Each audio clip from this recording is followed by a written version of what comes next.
कि animals accumulate करते हैं, ठीक है, कई तरह का नाइट्रोजनस वेस्ट। ठीक है, उनकी बॉडी में कई तरह का नाइट्रोजनस वेस्ट बनता है। और वैसे भी नाइट्रोजनस वेस्ट के अलावा भी बहुत तरह का वेस्ट बनता है। ठीक है, नाइट्रोजनस वेस्ट की अगर मैं बात करूं तो जैसे नाइट्रोजनस वेस्ट, नाइट्रोजनस वेस्ट में आ गया आपका क्या, अमोनिया, है ना, ammonia, urea, uric acid,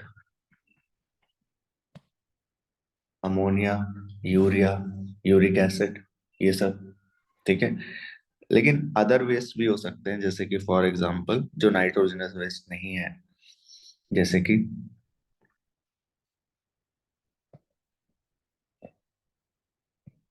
other type of waste, other than मतलब अदर टाइप ऑफ वेस्ट मतलब अदर देन नाइट्रोजनस वेस्ट, जिसमें नाइट्रोजनस कंपोनेंट नहीं है, दैट इज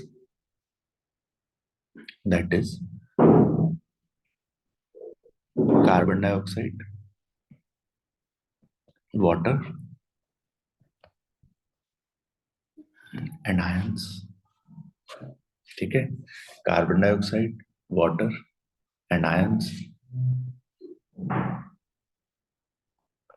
आयंस, किन आयंस की बात कर रहे हैं, जिस मतलब आयंस तो ऐसे बहुत सारे होते हैं, लेकिन किन आयंस का हम मेजर बात करते हैं, सोडियम, पोटेशियम और chlorine.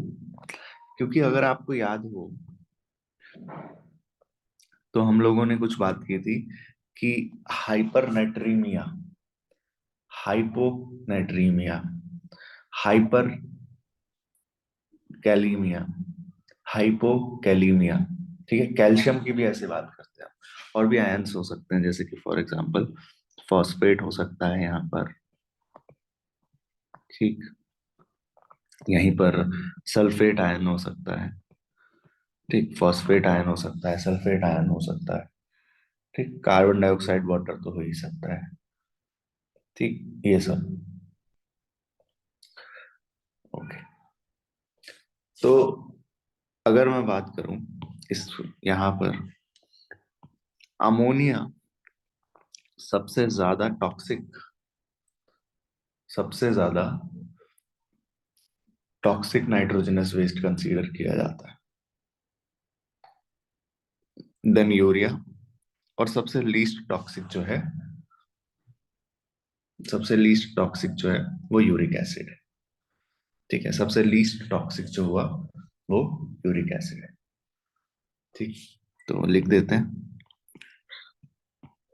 This is the least toxic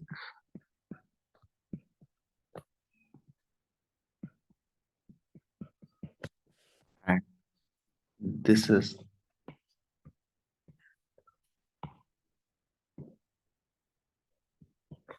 most toxic. ठीक है, तो मोस्ट टॉक्सिक से इवोल्यूशन लीस्ट टॉक्सिक की तरफ जाता है। हम्म, ठीक है, ये major forms of nitrogenous waste है जो एनिमल से एक्सक्रीट आउट करता है। ठीक है, एक बात याद रखना कि जो मोस्ट टॉक्सिक है, मोस्ट टॉक्सिक नाइट्रोजनस वेस्ट है, will require will require large amount of water to eliminate that waste। उस वेस्ट को हटाने के लिए उसे लार्ज अमाउंट ऑफ वाटर चाहिए। ठीक है, and to eliminate least toxic सब substance या nitrogenous waste, least toxic requires requires minimum water।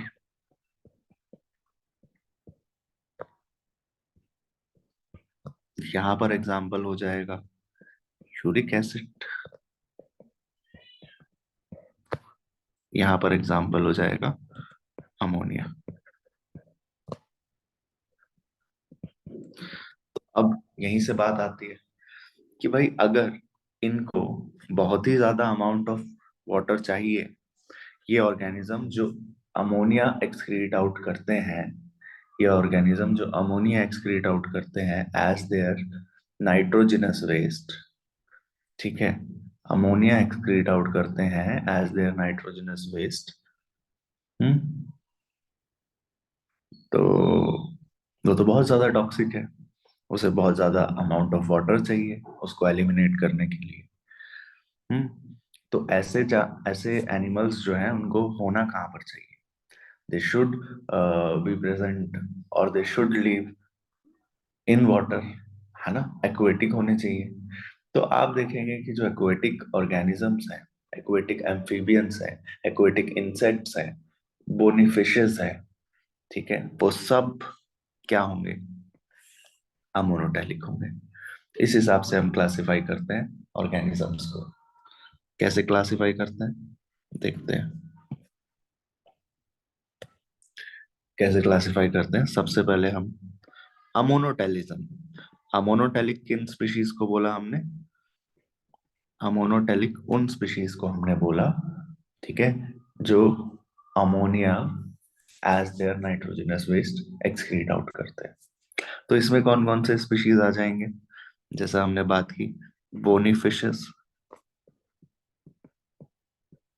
बोनी fishes, aquatic amphibians, bony fishes, aquatic amphibians, aquatic insects, ठीक है, एक्वेटिक इंसेक्ट्स। ठीक, अब एक और बात, क्योंकि ये सब क्या एलिमिनेट करेंगे, they all will eliminate their nitrogenous waste in the form of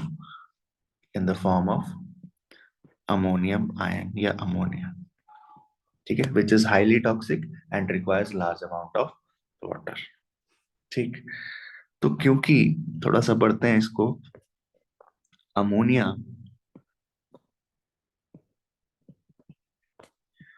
ammonia के बारे में कहता है कि it is readily soluble, ammonia is readily soluble,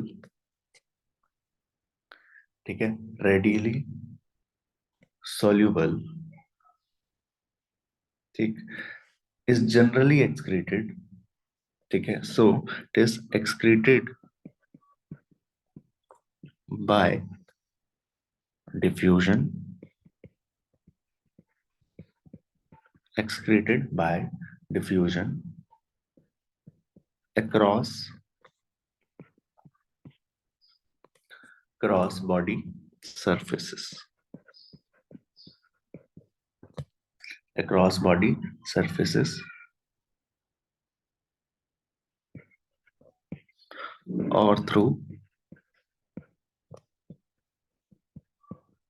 gill surfaces, Gill surfaces, या तो बॉडी सरफेसेस के थ्रू ये डिफ्यूजन करेगा या फिर गिल सरफेसेस के थ्रू डिफ्यूजन करेगा, ठीक है। गिल सरफेसेस जैसे कि फिशेस, बॉडी सरफेस जैसे कि फॉर एग्जांपल हम बात करते हैं कई एम्फीबियंस, ठीक है। तो यहाँ पर किडनीज वगैरह का कोई रोल नहीं है, मतलब यहाँ ऑर्गेनिजम्स के पास किडनी नहीं प्रेजेंट होगा, तो किडनी नहीं प्रेजेंट होगा, बॉडी सरफेस या गिल सरफेस के थ्रू ही ये डिफ्यूजन करेंगे, है ना, और एलिमिनेट करेंगे ammonia. Kidney don't have any major role,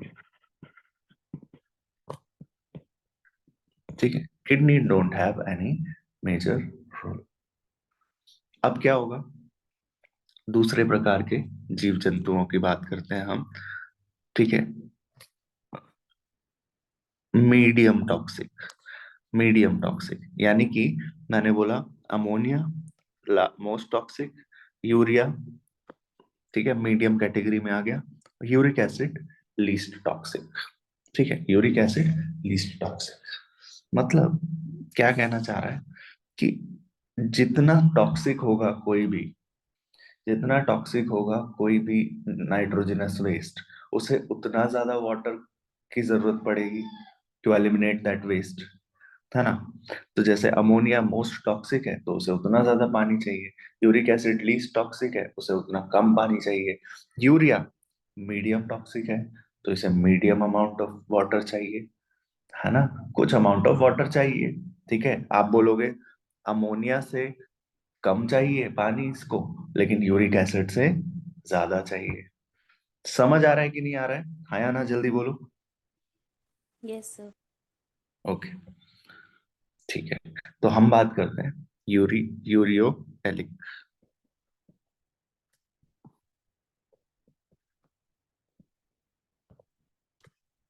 ureotelic, ureotelic में कौन कौन से स्पीशीज आ जाएंगे? सबसे पहले तो हम लोग आएंगे mammals, marine fishes,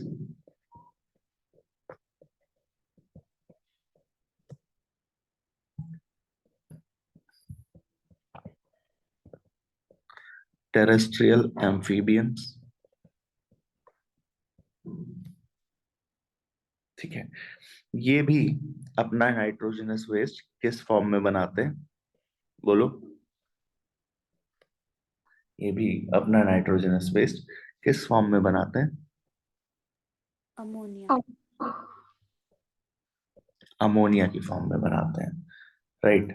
ammonia ammonium ion की फॉर्म में ही बनाते हैं, बट इनकी बॉडी में एक प्रोसेस चलती है through which they convert this ammonia into what, they convert this ammonia into urea. ठीक है, और ये याद रखना, ये वाली प्रोसेस, ये वाली साइकिल, कोरीज साइकिल चलती कहाँ पर है? लीवर में। ठीक है, ये कहाँ चलती है? लीवर में चलती है। समझ आया? हम्म,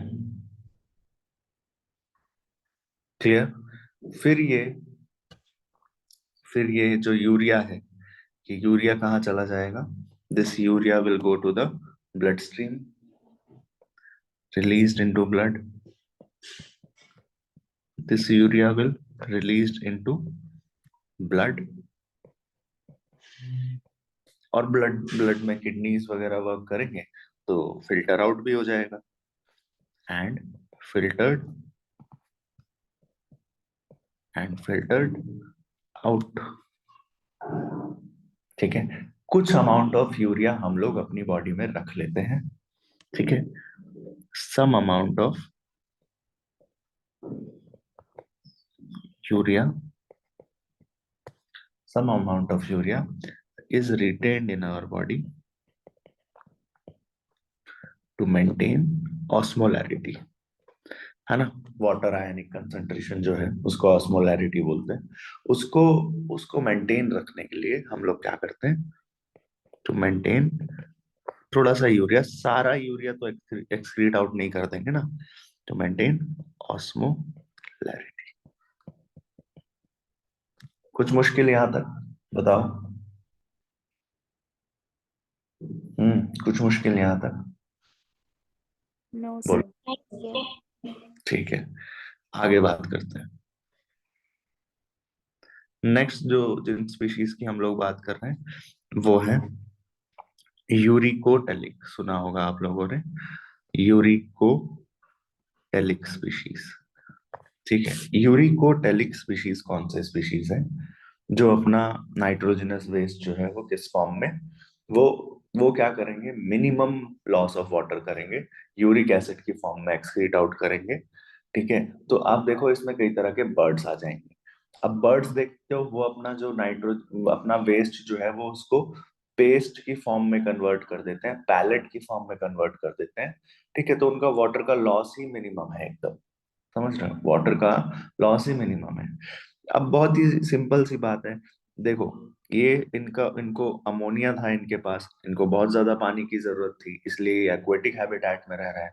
हम लोगों को भी मीडियम अमाउंट, ठीक है, मॉडरेट अमाउंट ऑफ वाटर की जरूरत हो टू एलिमिनेट द यूरिया, तो हमारे पास भी उतना वाटर अवेलेबल रहता है, ठीक है। We excrete out the sufficient amount of urine. Through urine we pass out the uh, urea. अब यूरिको टेलिको तो हवा में उड़ रहे हैं, तो उनके पास तो मतलब समझ रहे हो, वो वाटर उतना नहीं है, मिनिमम वाटर है उनके पास। तो उनको किसी तरह से ऐसे इवॉल्व करना पड़ेगा कि अपना नाइट्रोजनस वेस्ट भी वो क्या कर देंगे, पैलेट फॉर्म में, पेस्ट फॉर्म में कन्वर्ट कर देंगे। ठीक है, पैलेट फॉर्म में, पेस्ट फॉर्म में कन्वर्ट कर देंगे, और उनको जो रिक्वायरमेंट ऑफ वाटर रहेगा वो बिल्कुल कम रहेगा। ठीक है, तो ये सारी जो कहानी ले देकर मैं बोलता हूं कि एक ही वर्ड पर टिक जाती है, and that word is what? बोलो, इतने टाइम से पढ़ा रहा हूं मैं, एक ही वर्ड नहीं समझ आया अभी तक? इवोल्यूशन। राइट, इवोल्यूशन, है ना। ले दे के सारा जो है कॉन्सेप्ट वो कहाँ पर टिका हुआ है? इवोल्यूशन। तो ये क्या करते हैं, ये ऑर्गेनिजम्स अपना जो भी नाइट्रोजनस वेस्ट है उसको कन्वर्ट कर देते हैं किसमें? पैलेट फॉर्म में, यूरिक एसिड, पैलेट फॉर्म में, पेस्ट फॉर्म में, क्योंकि यूरिक एसिड को एलिमिनेट करने के लिए ज्यादा अमाउंट ऑफ वाटर तो चाहिए नहीं आपको। ठीक है, तो इस तरह से इनका जो लॉस ऑफ वाटर होता है वो मिनिमाइज्ड होता है, that is minimum loss of water, minimum loss of water, सही है, मिनिमम लॉस ऑफ वाटर। चलिए आगे बात करते हैं। हम्म,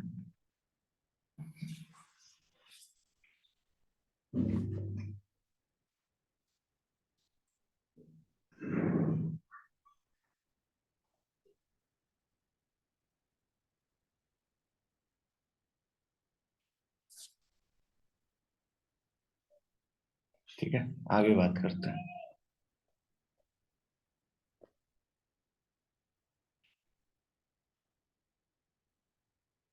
आप मोनोटेलिक में और एक दो एग्जांपल देखें तो एक बोनीफिशस का एग्जांपल आप थोड़ा सा याद रख सकते हो। एक एग्जांपल है यहाँ पर बोनीफिशस का, दैट इज टेलियो, टेलियोस्ट्स। ठीक है, टेलियोट्स। यूरियोटेलिक जो फ्रॉग्स होंगे, है ना, जो टेरेस्ट्रियल एम्फीबियन कंसीडर करता हूं मैं, तो फ्रॉग्स जो आएंगे वो आपके इधर आ जाएंगे। ठीक है, रेप्टाइल्स, लैंड स्नेल्स, इंसेक्ट्स, ये सब तो यूरिकोटेलिक है। ठीक है, तो ये इसको एक ऐसे टेबल फॉर्म में आप इसको याद रख सकते हो। ठीक है, हम मोनोटेलिक हमने डिस्कस किया, यूरियोटेलिक और यूरिकोटेलिक। क्लियर? हम्म। अब जैसा कि अभी मैंने, हम लोग को कुछ चैप्टर से ऐसी प्रथा चलती आ रही है कि हमें थोड़ा सा एनिमल किंगडम यहाँ पे पढ़ना पड़ेगा, है ना। एनिमल किंगडम हमें थोड़ा सा पढ़ना पड़ता है। तो एनिमल किंगडम का थोड़ा सा करते हैं कि अलग अलग ऑर्गेनिजम्स को, ये बहुत इंपॉर्टेंट पॉइंट है, ठीक है, कि अलग अलग ऑर्गेनिजम्स के पास अलग अलग एक्सक्रीटरी ऑर्गन्स प्रेजेंट होते हैं, जो हमें ध्यान रखना पड़ेगा। ठीक है, ये मैंने उस समय पे भी बोला था, याद है? अलग अलग ऑर्गेनिज्म के पास एक्सक्रीटरी और ऑस्मो रेगुलेशन के लिए ऑर्गन्स जो है वो चेंज होते रहते हैं, फ्रॉम प्लेटीहेल्मिन्थ टू एस्केल्मिन्थ, एनिलिडा, आर्थ्रोपोडा, है ना, वो चेंज होते रहते हैं। ठीक है, देखते हैं थोड़ा सा एनिमल किंगडम को ही देख लेते हैं।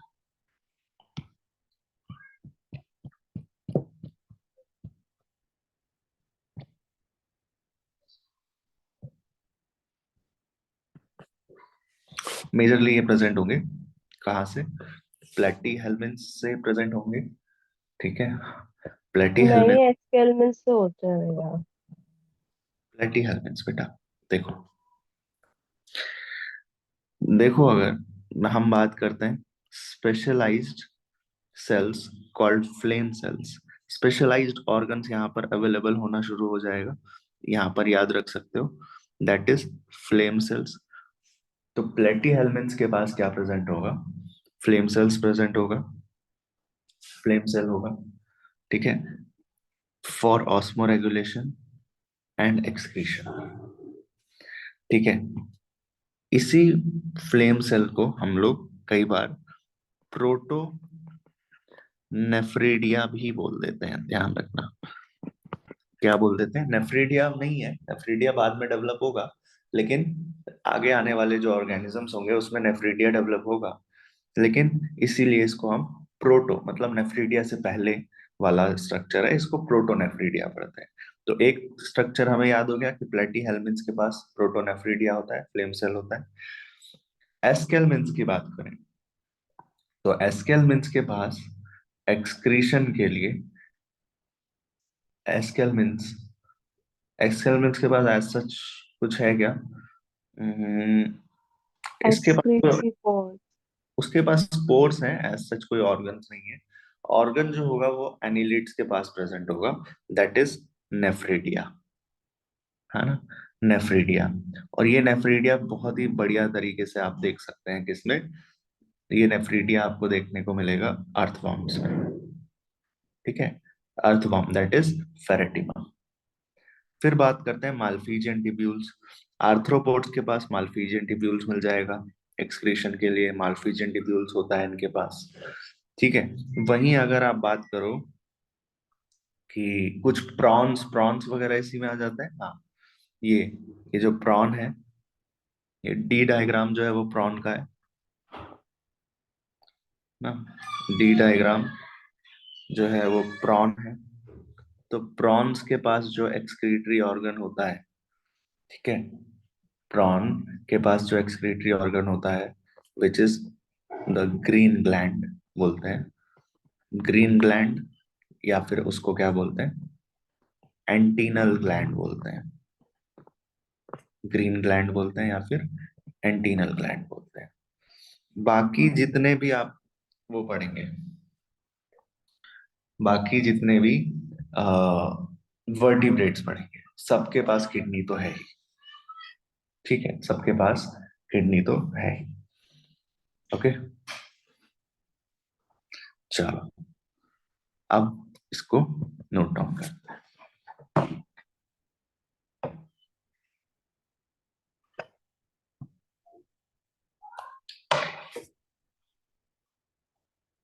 Remove the charger.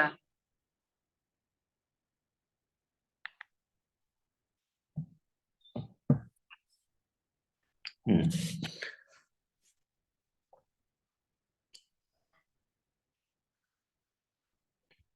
ठीक है, अमोनोटेलिक, यूरोटेलिक, यूरिकोटेलिक हो गया। Now we are discussing excretory organs in animals.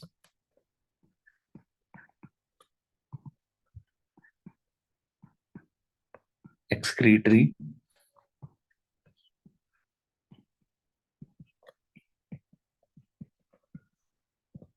organs in animals, कि एनिमल्स जो है उनके पास किस किस प्रकार का एक्सक्रीटरी ऑर्गन अवेलेबल रहेगा, ठीक है। जैसे फॉर एग्जांपल हम बात करें, हम बात करें आ,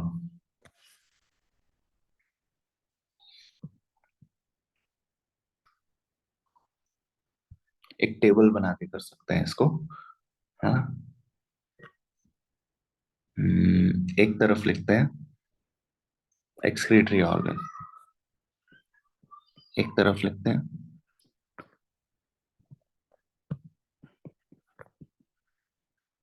एक्सक्रीटरी ऑर्गन, ठीक, और एक तरफ एग्जांपल्स।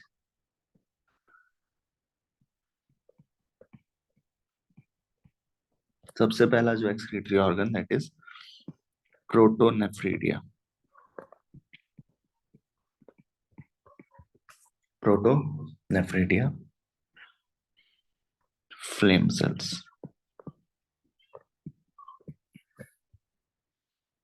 ठीक, प्रोटोनेफ्रिडिया, फ्लेम सेल्स। इसमें क्या एग्जाम्पल पढ़ा हम लोगों ने? इसमें आ जाता है, बोलो क्या आ जाएगा इसमें? प्लेटी हेल्मेट्स। ठीक है, प्लेटी हेल्मेट्स। ठीक है, बेसिकली प्लेटी हेल्मेट्स यानी फ्लैटफॉर्म्स। ठीक है, फ्लैटफॉर्म्स। कुछ एनिलिड्स भी आ सकते हैं।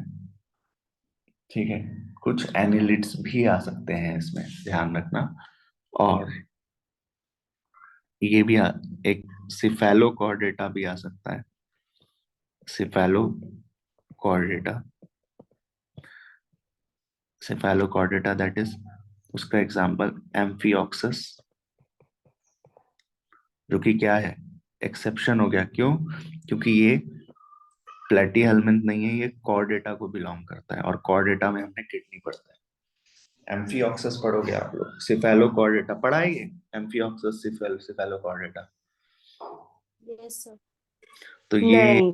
नहीं पढ़ा? अरे कहाँ पढ़ा था? याद सिफेलो, नहीं। ये रहा, ये देखो, सिफेलोकॉर्डेटा है ना, यूरोकॉर्डेटा, एम्फीऑक्सिस नहीं पढ़ा था शायद, वो तो पढ़ा है।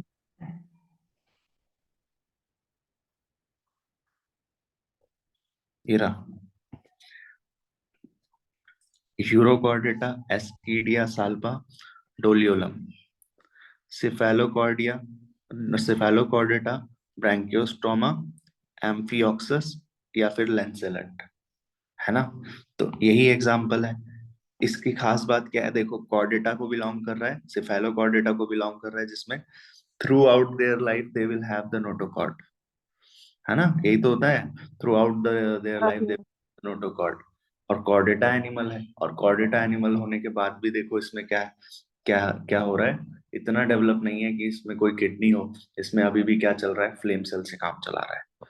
ठीक है, तो ये ध्यान रखो। आगे बढ़ते हैं, आगे क्या बोलता है, nephridia.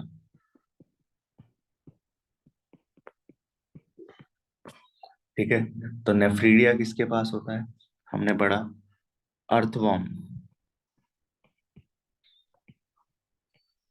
which belongs to Annelida,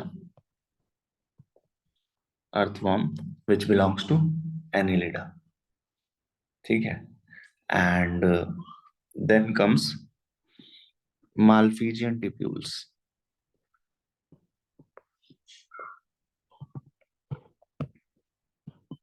Malphigian tubules, Malphigian tubules। ठीक है, Malphigian tubules किसके पास होगा? जो एम्फीबियन, सॉरी एम्फीबियन बोल रहा हूँ, आर्थ्रोपोड्स। तो इसमें एग्जाम्पल याद रख सकते हो आप, कॉकरोचेस, कॉकरोचेस। ठीक है, यानी कि आर्थ्रोपोड्स। ठीक है, आर्थ्रोपोड्स, ज्यादातर जितने भी इंसेक्ट्स होते हैं they will have Malpighian tubule. ठीक है, ऐसे याद रख लो कि मोस्ट इंसेक्ट्स, आर्थ्रोपोड मतलब इंसेक्ट वगैरह आ गया ना इसमें, मोस्ट इंसेक्ट्स। ये रोटीफर्स क्या होता है? रोटीफर्स भी ऑर्गेनिज्म है, जैसे जो उसी में आ जाएगा, प्लेटीहेल्मिन समथिंग में आ जाएगा। ठीक है, देख लो।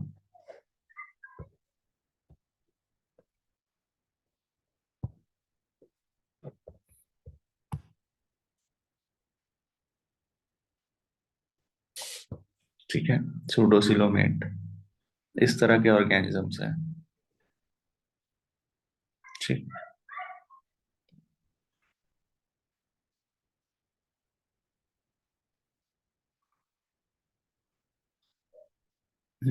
एस्केलमिन से बिलोंग कर रहा है ये। ठीक है, फ्लैट एस्केलमिन से बिलोंग कर रहा है, तो एस्केलमिन से बिलोंग कर रहा है। तो रोटीफर्स के पास भी, रोटीफर्स के पास भी जो है वो फ्लेम सेल्स होंगे अवेलेबल, लिख सकते हैं। ठीक है, रोटीफर्स, रोटीफर्स। ठीक है, which is belonging to the क्या बोल रहा था मैं? Excellent. Right, escalmens. And then antennal gland,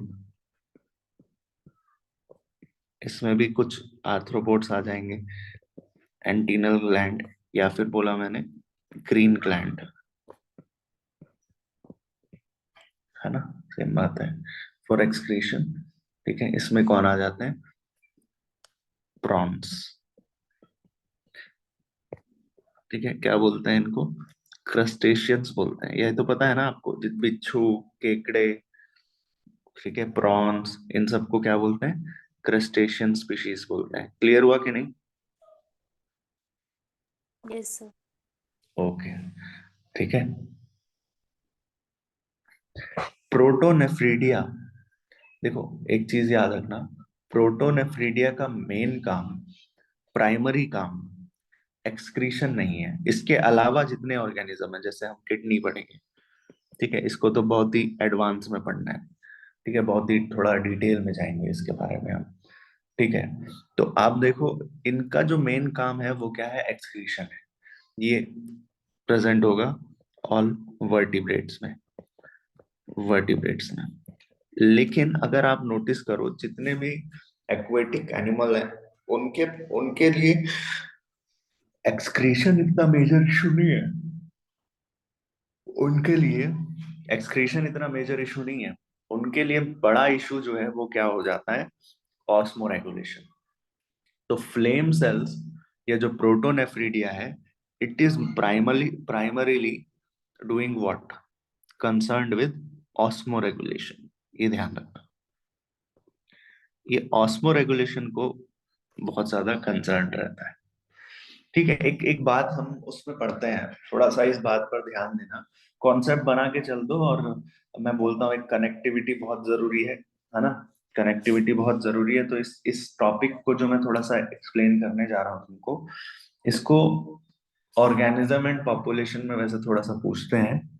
ठीक है, इसको कहीं कहीं पे भी लिंक किया जा सकता है, इस टॉपिक को, इस कॉन्सेप्ट को जो मैं बताने जा रहा हूँ आपको, इसको थोड़ा सा ध्यान से समझना. जैसे फॉर एग्जांपल एक्वेटिक फिशेस की बात करता हूँ, मरीन फिशेस की स्पेसिफिकली अगर मैं बात करूं, तो मरीन फिशेस जो, ठीक है, और उसको कम मरीन एरिया यानी कि समुंदर में बात कर रहे हैं. ठीक है, कभी मैंने बताया होगा ये कॉन्सेप्ट. तो मरीन फिशेस में आपको पता है यहाँ पर सैलिनिटी तो बहुत हाई है, सैलिनिटी बहुत हाई है.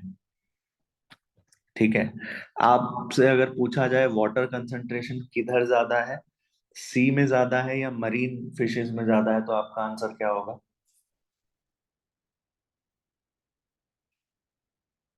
सी में ज्यादा है. सी में ज्यादा है वाटर कंसंट्रेशन. लेकिन वाटर कंसंट्रेशन की जब भी हम लोग यहाँ पर बात करते हैं, वी ऑलवेज डिस्कस अबाउट, ठीक है, we always discuss about the free molecules of water. हमेशा याद रखना, केमिस्ट्री में भी ये वाला जब सॉल्यूशन वगैरह चलेगा, जब भी वाटर कंसंट्रेशन की बात करते हैं, we always discuss about free molecules of water. तो अब देखो, हम बात कर रहे हैं जैसे समुंदर की, समुंदर में पानी बहुत खारा है, सैलिनिटी बहुत हाई है. तो वाटर कंसंट्रेशन, यानी कि उस हिसाब से अगर आप देखो ना, उस हिसाब से देखो. और मैं पूरे समुंदर की बात थोड़ी करूंगा. ये जो फिश है, ये जो फिश है, ये पूरे समुंदर में थोड़ी तैर रही है. उसके आसपास के रीजन, इतने रीजन की बात कर सकता हूँ मैं. समझ आ रहा है कि नहीं? इतने रीजन की बात कर सकता हूँ. सिर्फ अगर इतने रीजन की बात करूं, तो इतने रीजन में सैलिनिटी बहुत हाई होगा या नहीं होगा? बोलो, सैलिनिटी कहाँ पर ज्यादा हाई होगा? मरीन फिशेस के अंदर या फिर समुंदर में? समुंदर में. समुंदर में अगेन सैलिनिटी हाई होगा. अगर सॉल्ट कंसंट्रेशन हाई है, और आपको ये कॉन्सेप्ट पता होना चाहिए, अगर सॉल्यूट बढ़ता है तो उससे सॉल्वेंट क्या हो जाता है? कम हो जाता है. कम हो जाता है. ये कॉन्सेप्ट तो पता है ना सबको, वेदिका? अगर सॉल्यूट बढ़ता है, सानिका, मानसी, अगर सॉल्यूट बढ़ता है, त्रिशा, ठीक है, कीर्ति, गुनगुन, भव्या, समझ आ रहा है ये? अगर हाँ सॉल्यूट, भैया, आपने बताया हुआ है। हाँ, अगर सॉल्यूट बढ़ाओगे तो सॉल्वेंट कॉन्सेंट्रेशन अपने आप जो है क्या हो जाता है, डिक्रीज हो जाता है। तो यहाँ पर सैलिनिटी ज्यादा है, मतलब समुंदर में, अब देखो कितनी विचित्र बात कर रहे हैं हम, कि इसका मतलब हम ये कहना चाह रहे हैं कि समुंदर में जो वाटर का कंसंट्रेशन है वो कम है, और फिश के अंदर जो वाटर का कंसंट्रेशन है वो क्या है, ज्यादा। एक्सेप्ट कर पा रहे हो ये बात? हाँ भैया। स्वेच्छा, यस। किसी के दिमाग में अभी भी ये तो नहीं चल रहा है कि यार ऐसा कैसे हो सकता है कि समुंदर में पानी कम है और मछली के अंदर पानी ज्यादा है? ये तो सुनने में ही अजीब लग रहा है। ऐसा लग रहा है क्या किसी को? नहीं भैया। नहीं लग रहा? ठीक है। इसका अगर लग रहा है तो उसका जवाब ये है कि हम पूरे समुंदर की बात नहीं कर रहे, वो मछली का जो एरिया है, लोकेशन है जिसमें वो तैर रही है, ठीक है, जिसके अराउंड वाटर है, वो तो इतना ही है ना। वो तो डिफ्यूजन, अब वो डिफ्यूजन पूरे समुंदर से थोड़ी करेगी, वो डिफ्यूजन करेगी या उसमें रेगुलेशन करेगी वो इतने एरिया से करेगी, है ना। वहां का वाटर क्या है वो बताओ हमें। ठीक है, तो पूरे समुंदर में ये हम बोल रहे हैं कि सैलिनिटी बहुत हाई है, तो water, free molecules of water उसमें बहुत कम है। अब फ्री मॉलिक्यूल्स ऑफ वाटर बहुत कम है as compare to marine fishes, जहां पर सैलिनिटी सैलिनिटी कम है, यहाँ पर सैलिनिटी कम है। अब सैलिनिटी अगर कम है यहाँ पर, सैलिनिटी अगर कम है यहाँ पर, तो water concentration, free molecules of water ज्यादा है, तो आइडियली वाटर किधर से किधर मूव करने लग जाएगा। ऑस्मोसिस जब करेगा वाटर, जब वाटर ऑस्मोसिस करेगा तो किधर से किधर मूव करेगा, high concentration to low concentration, आया ना। Yes sir. तो फिशेस से सारा पानी कहाँ चला जाएगा? सी में। क्या ऐसा होना चाहिए? सही चीज हो रही है ये? जिंदा रहने के लिए सही हो रही है। जिंदा रहने के लिए ये जरूरी है कि फिशेस से सारा पानी समुंदर में चला जाए? वो पिचक जाएंगी फिर तो। पिचक जाएंगे फिर तो, बिल्कुल सही बोल रही है वो। ठीक है, कि वाटर कंसंट्रेशन ही नहीं अवेलेबल होगा उनके पास तो कैसे सरवाइव करेंगे वो। तो इस चीज को रोकने के लिए दे रेगुलेट द ऑस्मोसिस, है ना। बार बार आप लोगों ने, पता नहीं दुनिया कितनी बार आपने ये शब्द सुना होगा, ऑस्मो रेगुलेशन, लेकिन इसका एक्चुअल मतलब मैं आज आपको बता रहा हूँ, this is called osmo regulation. कि हम नहीं चाहते, या जो मैराइन फिशेस या जो एक्वेटिक ऑर्गेनिजम्स हैं वो नहीं चाहते कि उनकी बॉडी से वाटर निकल जाए, ठीक है, so that they become dehydrated. सोचो, सोचो कितनी कमाल की बात है कि मरीन फिशेस पानी में रहने के बाद भी डिहाइड्रेशन का शिकार हो सकती है कि नहीं हो सकती है? Yes sir. है ना, डिहाइड्रेशन हो सकता है उनको, क्योंकि वाटर उनकी बॉडी से बाहर निकल जाएगा, और जब वाटर उनकी बॉडी से बाहर निकल जाएगा, ठीक है, water, they will be dehydrated and they will die. तो how they will manage this thing?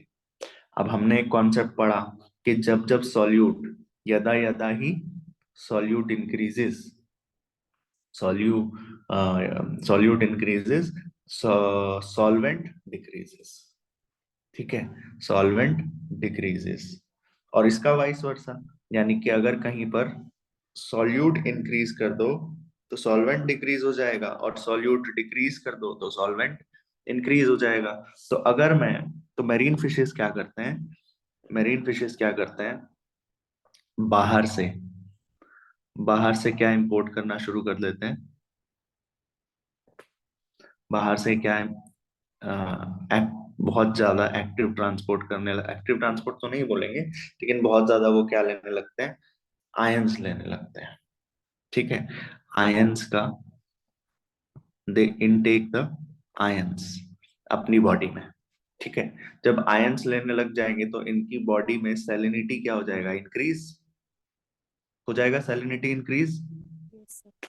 पहले इनकी बॉडी में सैलिनिटी कम था, अब इनकी बॉडी का सैलिनिटी इंक्रीज हो जाएगा, यानी कि सॉल्ट का, या बोलेंगे हम सैलिनिटी इंक्रीज हो जाएगा।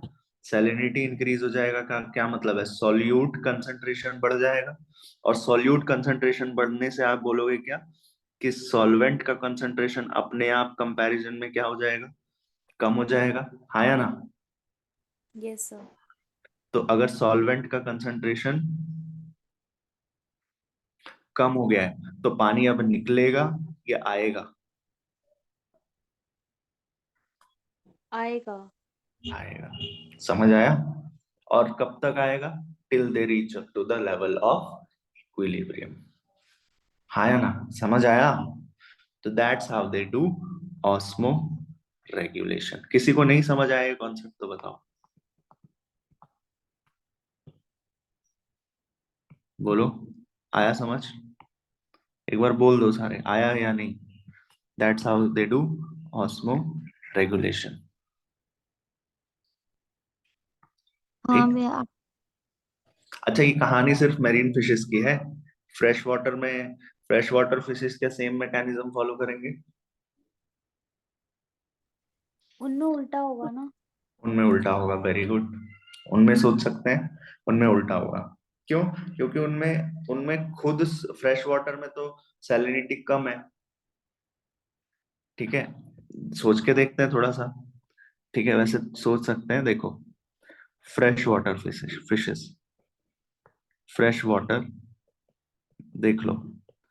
अब बात निकली है तो दूर तक जाएगी। देखो, fresh water fishes fresh water fishes के बारे में सोचो थोड़ा। कॉन्सेप्ट है ये, इसको रटोगे तो पागल हो जाओगे, है ना? सोच, इसको रट के याद, कुछ कॉन्सेप्ट्स ऐसे होते हैं जिनको रट के किया ही नहीं जा सकता। ठीक है, अब इसमें याद करने लग गए तुम, वाटर कंसंट्रेशन हाई सैलिनिटी, लो वाटर कंसंट्रेशन, लो सैलिनिटी हाई, कैसे याद कर लोगे यार ये? है ना? पॉसिबल ही नहीं है। तो फ्रेश वाटर और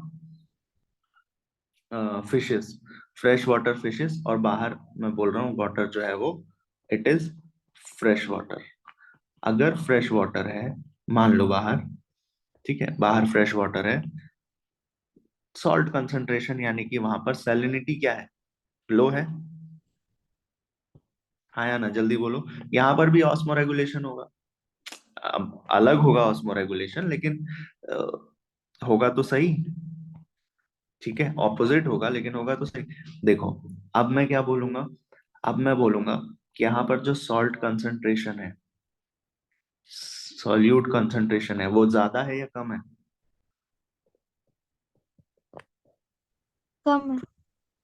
ज्यादा है। अरे यार, सोच के बोलो थोड़ा। सॉल्ट फ्रेश का तो कम ही होगी ना भाई।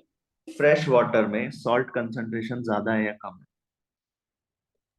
वाटर में कम है। है? वाटर में कम है, तभी तो फ्रेश वाटर, है ना? और मरीन ये जो फिशेस हैं, फ्रेश वाटर फिशेस फिशेस में सॉल्ट कंसंट्रेशन ज्यादा है। ठीक है? ठीक। ओके। इसका मतलब free molecules of water water concentration, free molecules of water will be more in fresh water as compared to,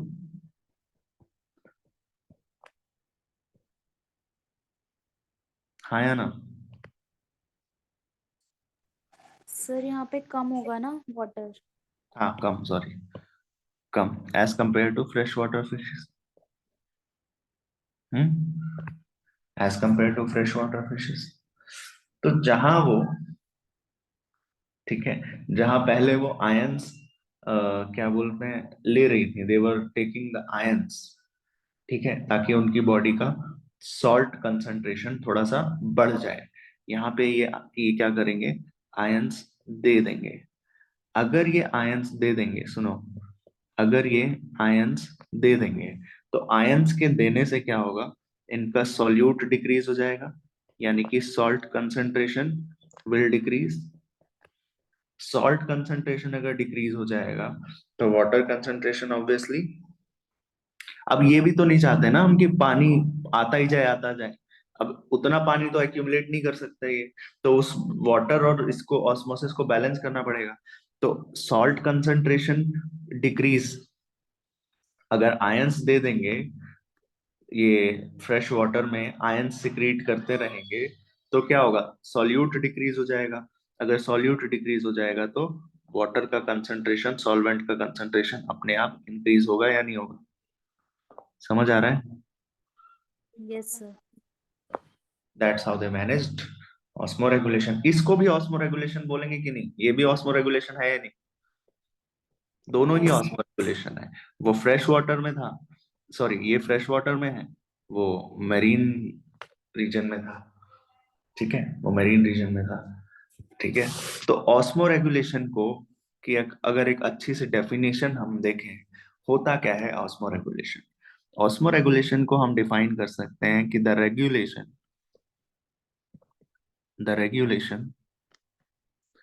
of solute movement, the regulation of solute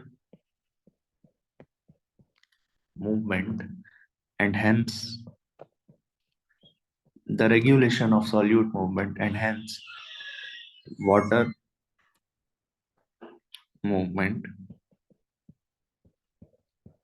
the regulation of solute movement and water movement, and hence water movement, which follows which follows solutes by osmosis। ठीक है, तो water movement और उसको solute movement को regulate करना विच follows the osmosis, osmosis की वजह से, which is called osmo regulation. इसी को ऑस्मो रेगुलेशन बोलते हैं। ठीक है, इसी को ऑस्मो रेगुलेशन बोलते हैं। ठीक है, करते क्यों है ये सब तामझाम? To maintain, this is to maintain maintenance of, that's how organisms do maintenance,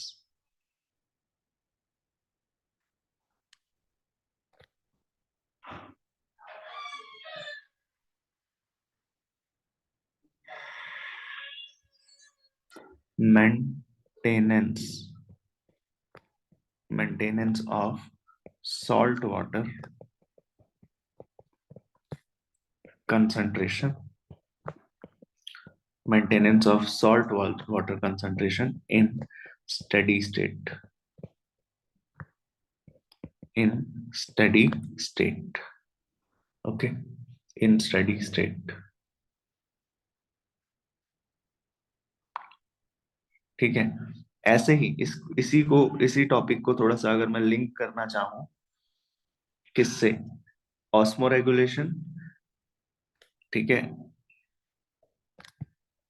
तो इन ऑर्गेनिजम्स को हम रेगुलेटर्स बोलेंगे, जो ऑस्मो रेगुलेशन कर सकते हैं उनको रेगुलेटर्स बोलेंगे या कन्फर्मर्स बोलेंगे?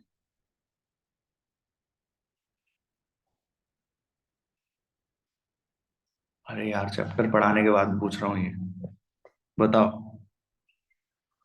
सानिका, भव्या, गुनगुन, कविता, कीर्ति, रेगुलेटर बोलेंगे या कन्फर्मर्स बोलेंगे? स्वेच्छा, आंसर करो जल्दी, बहुत बेसिक सवाल है ये। हेलो हेलो, करो आंसर जल्दी। ये रेगुलेटर होगा। अभी भी श्योर नहीं है ये। भाई रेगुलेशन कर रहे हैं, नाम से बोल रहा हूं मैं, रेगुलेशन कर रहे हैं, ऑस्मो रेगुलेशन कर रहे हैं, तो कन्फर्मर्स कैसे बोल सकते हैं इनको? एक और तरह का रेगुलेशन होता है जो हम पढ़ते हैं उस चैप्टर में, अगेन याद दिला दूं आप लोगों को, थर्मो रेगुलेशन, याद आ रहा है? हाँ सर। यस। ठीक है, भूलो मत यार, चीजें भूलोगे तो कोई पॉइंट नहीं है। ठीक है, पिछले चैप्टर्स का भूलते जाओगे, आगे पढ़ते जाओगे, क्या फायदा है उस चीज का, है ना? और हाउ डू वी डू, हम लोग ऑस्मो रेगुलेशन उतना तो नहीं करते हैं, we do excretion, but we can do homeostasis. Homeostasis तो हम लोग करते ही हैं, that's how we do thermoregulation. That's how we do thermoregulation. It is also homeostasis भी क्या है, एक तरह से टेम्परेचर को मेंटेन करना। वहां पर ये स्पीशीज सब लोग क्या कर रहे हैं, ये maintenance of salt water concentration in steady state, उसको बोल रहे हैं ऑस्मोरेगुलेशन। हम यहाँ पर क्या बोलते हैं? Maintenance of temperature in steady state. ये क्या होगा? Maintenance of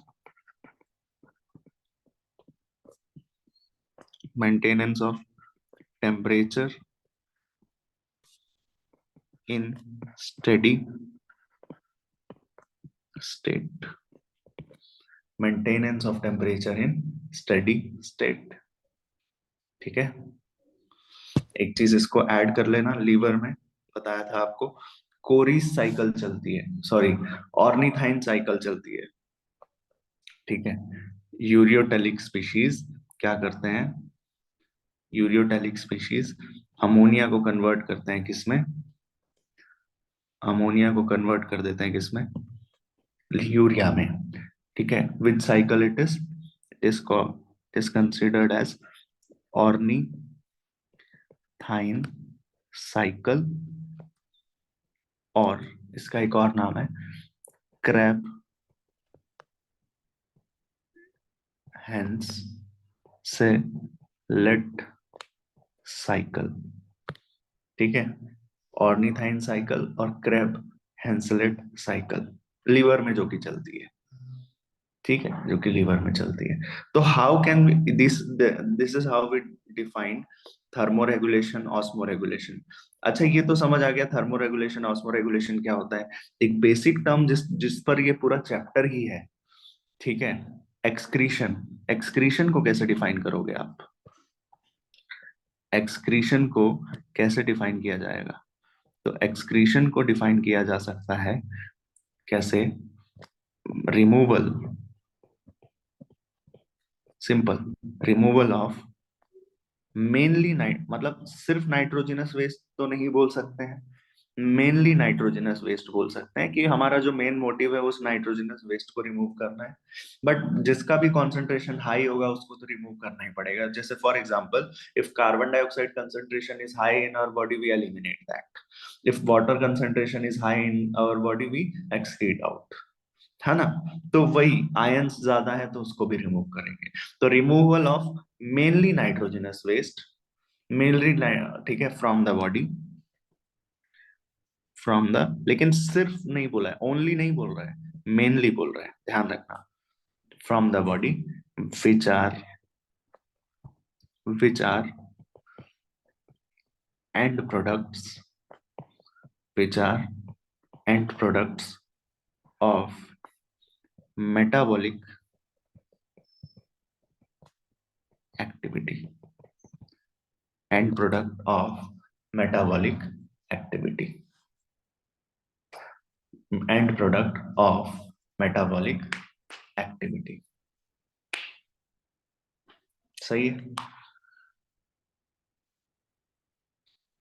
yes sir.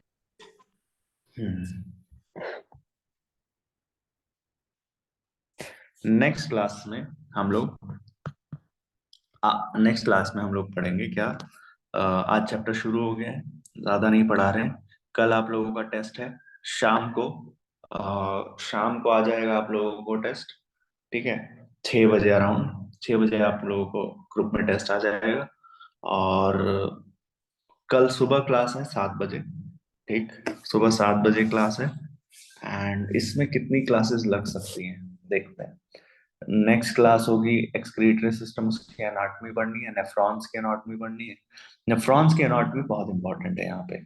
ठीक है, देन यूरिन की फिजियोलॉजी लगेगा 3-4 क्लासेस जाएंगी। ठीक है, क्योंकि Graduation पे अंडरलाइन टॉपिक्स बहुत सारे हैं। हाँ, तो excretory product and there elimination ये हम लोग पढ़ेंगे नेक्स्ट क्लास में, आगे कंटिन्यू करेंगे। आज हम लोगों ने पढ़ा था types of nitrogenous waste, and on basis on that type किस तरह से हम ऑर्गेनिजम्स को क्लासिफाई करते हैं, मोनोटेलिज्म, यूरियोटेलिज्म, यूरिकोटेलिज्म, है ना।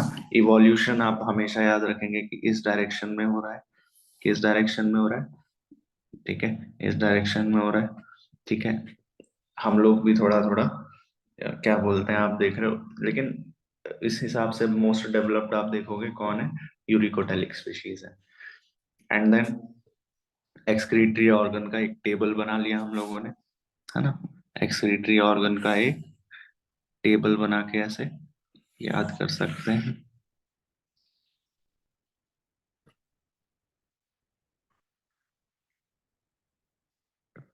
This is how we remember things. ठीक, फिर हमने एक कॉन्सेप्ट पढ़ा फिशेस का, ऑस्मोरेगुलेशन का कॉन्सेप्ट पढ़ा, है ना, मरीन वाटर में और फ्रेश वाटर में। देन थोड़ा ऑर्गेनिज्म एंड पॉपुलेशन में चले गए, थर्मोरेगुलेशन होमियोस्टेसिस डिस्कस किया। This is how class ends. ठीक है, इस तरह से कथा समाप्त। मिलते हैं नेक्स्ट क्लास में। चलो, राधे राधे। राधे राधे भैया। राधे राधे। राधे सर। राधे राधे।